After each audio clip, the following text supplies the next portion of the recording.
Question है हमारे पास, illustrate the meaning, definition and essentials of the bailment and its kind.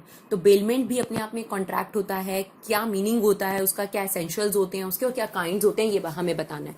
तो bailment का कॉन्ट्रैक्ट कैसा होता है, इसके बारे में हम रेगुलर बेसिस पर देखते हैं। अगर किसी भी पर्सन द्वारा दूसरे पर्सन को अपनी प्रॉपर्टी कुछ ठीक करने के लिए दी जाती है, ठीक है ना, या फिर यूज करने के लिए दी जाती है, तो उसे बेलमेंट कहते हैं। जैसे फॉर एग्जांपल हम अपनी गाड़ी गैरेज में देकर आते हैं, जो ठीक करने वाले होते हैं कि गाड़ी ठीक करनी है, उनको हम देकर आए, तो पोजेशन उनके पास चला गया लेकिन ऑनरशिप उनके पास नहीं जाती, ऑनरशिप हमारी है।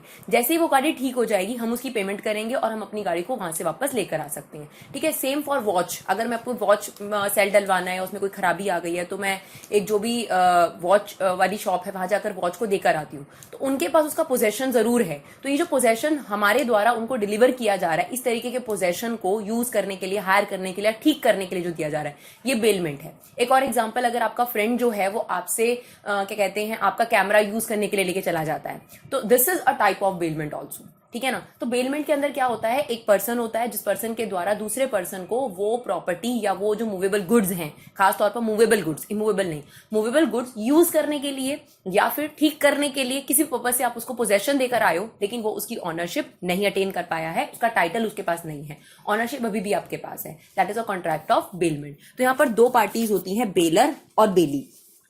The person who delivered the good is called baler and the person to whom goods are delivered is called the bailey। अब जैसे फॉर एग्जांपल हम अपनी वॉच देकर आए हैं तो हम बेलर हैं, और जो वॉच ठीक कर रहा है, शॉपकीपर है जो भी, वो कौन हो जाएगा, बेली हो जाएगा। मैंने अपने फ्रेंड को कैमरा दिया तो मैं बेलर हूं, और मेरे फ्रेंड ने कैमरा लिया यूज करने के लिए तो वो क्या हो जाएगा, बेली। अब फॉर एग्जाम्पल आप गोवा जाते हैं, गोवा जाएंगे तो आपको वहां पर जो बाइक्स होती हैं, स्कूटीज होती हैं, कार होती हैं, वो यूज करने के लिए वो रेंट पे एक तरीके से दे देते हैं। तो ये भी एक बेलमेंट का एग्जाम्पल है। आपके पास ऑनरशिप ट्रांसफर नहीं हुई, आपने कंसीडरेशन पे करा, उस कंसीडरेशन के बदले में आप थोड़े समय के लिए उसको यूज कर रहे हो, ठीक है।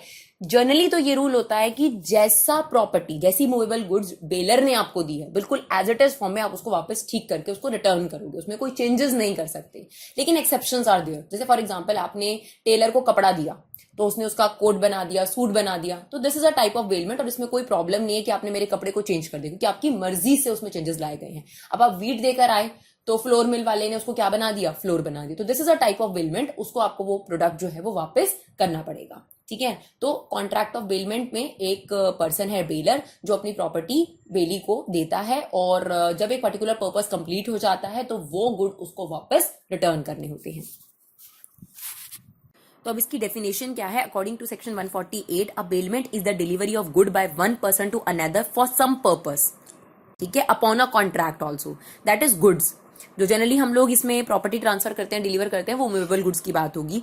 When the purpose is accomplished, be returned and otherwise disposed of according to the direction of the person delivering them। तो जिस भी पर्सन ने, मतलब बेलर ने जैसे उसको कहा है रिटर्न करने के लिए या जैसे भी डिस्पोज ऑफ करने के लिए कहा है, तो उसके अकॉर्डिंग, उसके ऑर्डर के अकॉर्डिंग उसे वो चीज रिटर्न करनी है, that is a contract of bailment. Now the next question is what are the essentials of bailment. तो जो बेलमेंट का कॉन्ट्रैक्ट होता है, इसके क्या एसेंशियल्स होते हैं। तो फर्स्ट ऑफ ऑल यहाँ पर दो पार्टीज होती हैं, बेलर और बेली। एक पर्सन जो डिलीवर करेगा, दूसरा पर्सन जिसको डिलीवर किया जा रहा है, चाहे वो यूज के लिए चाहे वो हायर के लिए। Second, there must be a temporary delivery of the possession of the goods, मतलब वो टेम्परेरी है, परमानेंट आपने उसको वो नहीं दिया है, यूज करने के लिए दिया है या हायर बेसिस पे दिया है, रेंट, जैसे आप रेंट पे प्रॉपर्टी चढ़ाते हो, तो वो भी एक एग्जांपल हो सकता है बेलमेंट के केस में। तो यहाँ पर टेम्परेरी ट्रांसफर होता है। तो पहला, there must be a two parties, bailor and bailee. Second essential है, there must be a temporary delivery of the possession of the good.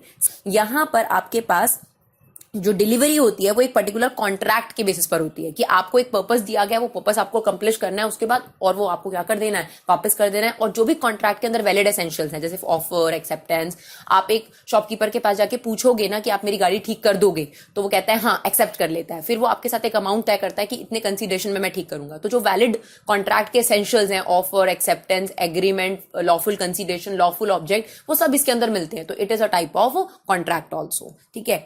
Fourth point है हमारे पास, there must be a return of a specific good.